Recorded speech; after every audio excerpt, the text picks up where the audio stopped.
Half life and it's measurement में सबसे पहले हमने हाफ लाइफ की डेफिनेशन करनी है। और half life radio active element की क्या होती है? वो टाइम जिसमें अनस्टेबल रेडियो एक्टिव एलिमेंट का न्यूक्लियाई डिसइंटीग्रेट होता है, टूटता फूटता है और आधा रह जाता है। इस टाइम को हम कहते हैं half life. Unstable radio active nuclei टूट फूट के हाफ रह जाता है जिस टाइम में, उस टाइम को हम हाफ लाइफ कहते हैं।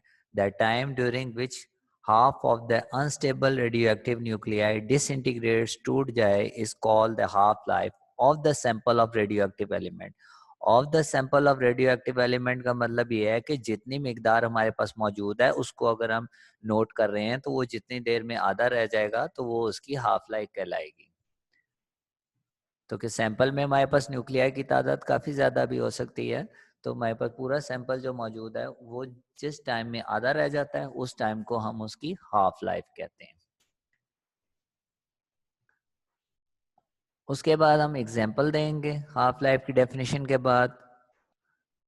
फॉर एग्जांपल से एग्जांपल है हमारे पास और इसके साथ नीचे जो एक डायग्राम बनी हुई है, ग्राफ बना हुआ है, ये ग्राफ हमने ड्रॉ भी करना है। एग्जाम्पल में रेडियम 226 एक रेडियो एक्टिव एलिमेंट है और इसकी हाफ लाइफ 1620 ईयर्स है। यानी पे हमारे पास रेडियम 226 का एक सैंपल मौजूद है, कुछ मिकदार उसकी मौजूद है। तो 1620 साल के बाद जो है ये जो हमारे पास रेडियम 226 मौजूद होगा, जितना भी सैंपल मौजूद है, 1620 साल के बाद वो आधा रह जाएगा। और मजीद 1620 साल गुजरेंगे तो वो उस हाफ का भी मजीद हाफ हो जाएगा, जिसको हम 1/4 कहते हैं। तो ओरिजिनल अमाउंट का 1/4 रह जाएगा। एंड सो ऑन, मजीद 1620 साल गुजरेंगे तो मजीद 1/4 का भी हाफ हो जाएगा, जो कि 1/8 होता है। तो इस चीज को हम ग्राफिकली यूं एक्सप्लेन कर सकते हैं कि एक्स एक्सिस और वाई एक्सिस की दो लाइंस ड्रॉ की और जो नीचे हमारे पास एक्स एक्सिस है उसके अलोंग जो है वो हमने हाफ लाइफ लिखनी है। 1620 ईयर्स हाफ लाइफ थी। 1620 ईयर्स में 1620 और प्लस कर दें तो 3 to 40, 3 to 40 में 1620 प्लस कर दें तो 4860। तो नीचे जो हमने 1620 इंक्रीज करते हुए हमने वैल्यूज लिख दी। लेकिन जो वर्टिकल वाली लाइन है ये बड़ी एहतियात से आपने ड्रॉ करनी है। इसमें सबसे ऊपर एन जो है वो हमने ओरिजिनल अमाउंट को रिप्रेजेंट किया हुआ है।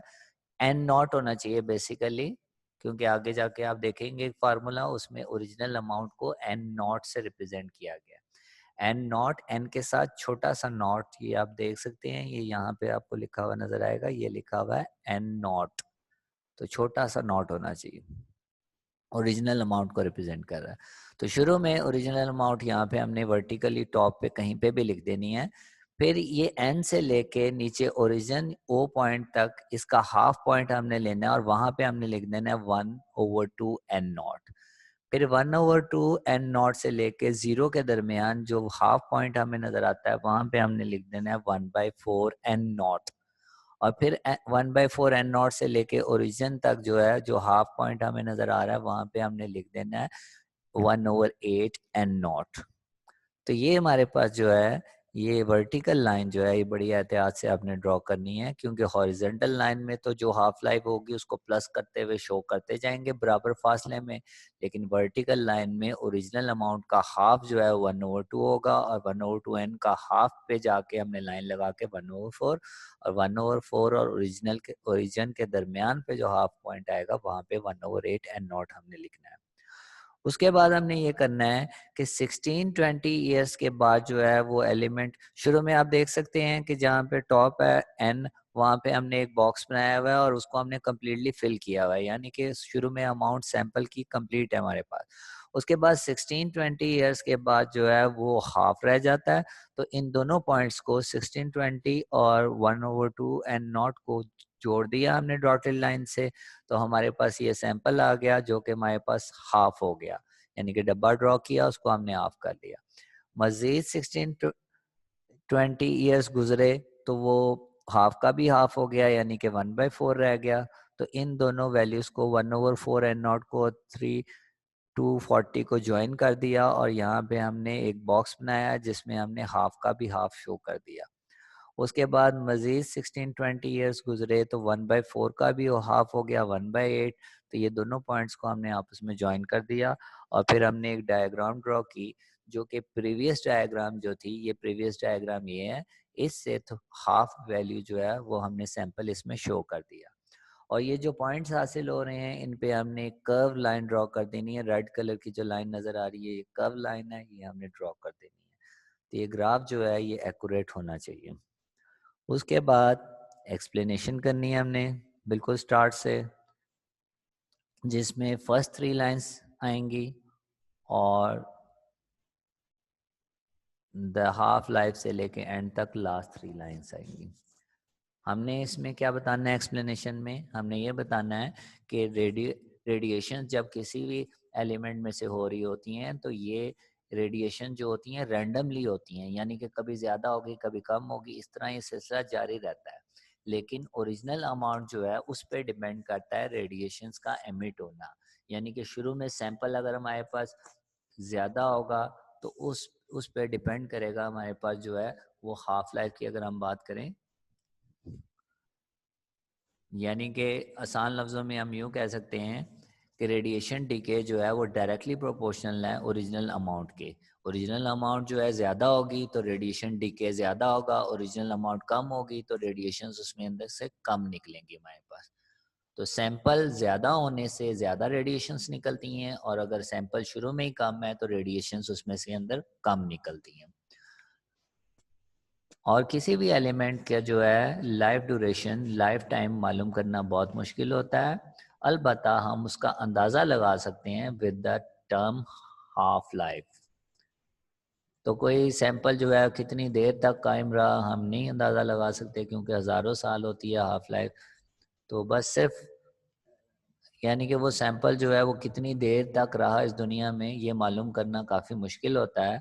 लेकिन सिर्फ हाफ लाइफ की मदद से जो है वो उसका अंदाज़ा ज़रूर हम लगा सकते हैं। तो ये बातें जो थी ये हमने बतानी है एक्सप्लेनेशन में, जिसमें फर्स्ट 3 लाइन्स आनी है और लास्ट 3 लाइन्स हमने इसमें ज्वाइन करनी है। उसके बाद ये एक्सप्लेनेशन थी। नेक्स्ट पेज में मैथमेटिकली, और मैथमेटिकली जो है वो अप टू फार्मूला जो नीचे ड्राइव हुआ हुआ है यहाँ तक हमने मैथमेटिकली में लिखना है। और इसमें जनरली हमने सबसे पहले हाफ लाइफ का सिंबल बताना है T1/2। ये आप देख सकते हैं ये शुरू में लिखा हुआ है कैपिटल T और छोटा सा 1/2 लिखा है, ये हाफ लाइफ का सिंबल है। हाफ लाइफ के बाद वो एलिमेंट आधा रह जाता है, तो हमने यही सेंटेंस में लिखा after T1/2 the element left will be 1/2, यानी कि आधा रह गया, हाफ रह गया। 2T1/2 मजीद हाफ लाइफ गुजरी, दूसरी हाफ लाइफ गुजरी तो वो एलिमेंट मजीद हाफ हो गया, तो हमने लिखा 1/2 इनको मल्टीप्लाई किया तो 1/2 स्क्वायर हो गया, जिसको हम 1/4 लिख सकते हैं। मजीद अगर हाफ लाइफ गुजरती है तो उसको 3T1/2 कहेंगे, यानी कि 3 टाइम्स ज़्यादा। शुरू में हाफ लाइफ अगर फर्स्ट कर लें 10 डेज है तो 3 से मल्टीप्लाई करेंगे तो 30 डेज तीसरी हाफ लाइफ होगी हमारे पास। तो 3T1/2 के बाद वो एलिमेंट मजीद आधा हो जाएगा। पहले एलिमेंट जो था वो 1/2 दो दफ़ा हाफ हुआ था, अब हमने क्या किया 1/2 मल्टीप्लाई 1/2 मल्टीप्लाई 1/2 3 दफ़ा हाफ हो गया। इसको हम 1/2 के ऊपर 3 लिख सकते हैं जो कि 1/8 के बराबर है। आप देख सकते हैं कि जितनी हाफ लाइफ हम कर रहे हैं उतना ही 2 के ऊपर पावर आती जा रही है। 1/2 के ऊपर 3 आई है तो 3 हाफ लाइफ थी, अगर 2 हाफ लाइफ थी तो 1/2 के ऊपर 2 आ रही है। तो जितनी हाफ लाइफ होती हैं उतनी 2 के ऊपर पावर आ जाती है। इसलिए हमने एंड में कहा कि अगर फर्ज किया कि टी हाफ लाइफ है हमारे पास, ये छोटा सिंबल आप देख सकते हैं टी, वो कहता है अगर टी हाफ लाइफ्स हैं तो ऐसी सूरत में एलिमेंट जो है ओरिजिनल अमाउंट उसका 1/2 के ऊपर पावर टी रह जाएगा। ये आप देख सकते हैं ये लिखा हुआ है। रिमेनिंग एटम्स कितने होंगे, ओरिजिनल अमाउंट जितनी थी उसको 1/2 के ऊपर टी पावर। टी डिपेंड करती है कितनी हाफ लाइफ्स हैं।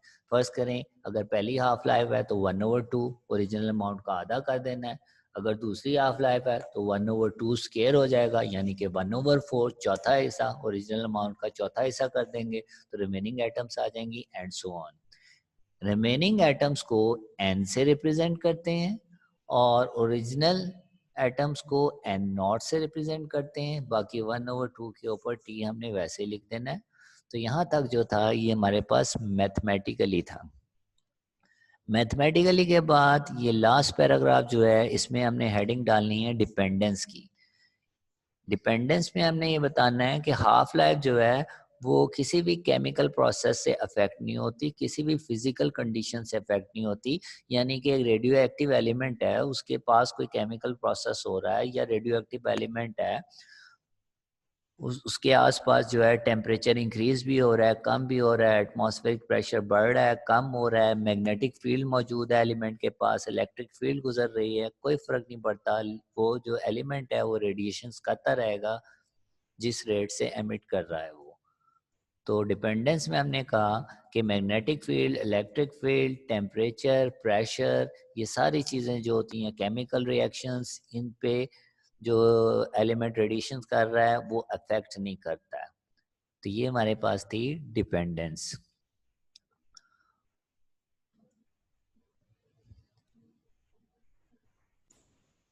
न्यूक्लियर फ्यूजन में सबसे पहले डेफिनेशन, दो न्यूक्लियस का, लाइटर न्यूक्लियस हल्के न्यूक्लियस का आपस में कंबाइन होना और एक बड़ा न्यूक्लियस बना देना और इस दौरान में लार्ज अमाउंट ऑफ एनर्जी का रिलीज होना, इस प्रोसेस को हम कहते हैं न्यूक्लियर फ्यूजन। न्यूक्लियर फिशन जो है वो इसके ऑपोजिट है, उसमें बड़ा न्यूक्लियस जो है वो टूटता है और दो छोटे न्यूक्लियस में डिवाइड हो जाता है, वो न्यूक्लियर फिशन कहलाता है जो हमें अभी करना है। लेकिन फिलहाल न्यूक्लियर फिशन क्या है, दो छोटे न्यूक्लियस कंबाइन हो और एक हैवी न्यूक्लियस बन जाए, तो इस प्रोसेस को हम कहते हैं न्यूक्लियर फ्यूजन।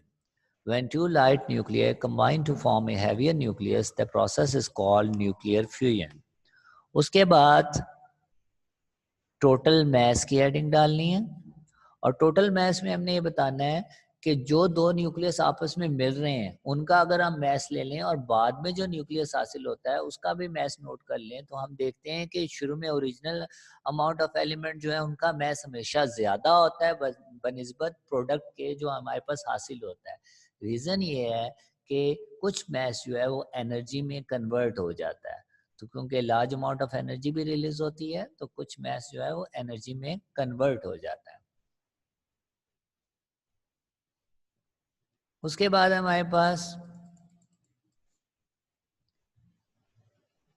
एग्जाम्पल, और एग्जाम्पल जो है हमारी वो डायग्राम तक जानी है। और एग्जाम्पल हमारे पास ये है, अगर हमारे पास ड्यूटेरियम है और ट्रिटियम है, हमारे पास इनके एटम्स हैं, इनको अगर आपस में जोड़ा जाए तो ये जो आपस में मिलते हैं तो हमारे पास हीलियम का एटम बनता है, एक बड़ा एटम हासिल हो जाता है, प्लस एक न्यूट्रॉन रिलीज होता है और energy, large amount of energy साथ रिलीज होती है। इसको पिक्टोरियल वे में इस तरीके से रिप्रेजेंट कर सकते हैं कि ड्यूटेरियम को हमने प्लस और ये बगैर साइन के एक सर्कल से शो किया हुआ है, यानी कि एक प्रोटॉन और एक न्यूट्रॉन। इसी तरह ट्रिटियम को हमने प्रोटॉन और दो न्यूट्रॉन से रिप्रेजेंट किया हुआ है और ये सारे आपस में मिलते हैं तो दरमियान में इन सबको कंबाइन करते हुए हमने शो किया है। एक लम्हे के लिए मिलेंगे, उसके बाद जो है वो हीलियम बनेगा, दो प्रोटॉन दो न्यूट्रॉन, और एक न्यूट्रॉन सेपरेट हो जाएगा और लार्ज अमाउंट ऑफ एनर्जी जो है इस दौरान में रिलीज होगी। और एंड में हमारे पास हेडिंग है एनर्जी कमिंग फ्रॉम द सन।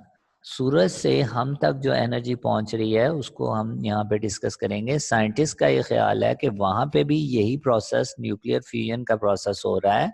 सूरज के सेंटर का टेम्परेचर तकरीबन 20 मिलियन केल्विन है और साइंटिस्ट कहते हैं वहाँ पे चार हाइड्रोजन आपस में मुसलसल मिलते जा रहे हैं, हीलियम बनता जा रहा है और 25.7 mega electron volt energy release हो रही है और सदियों से ये प्रोसेस जो है ये जारी है और इसी की मदद से जो है वो हम तक हीट पहुंच रही है। तो ये जो है ये प्रोसेस सन में हो रहा है।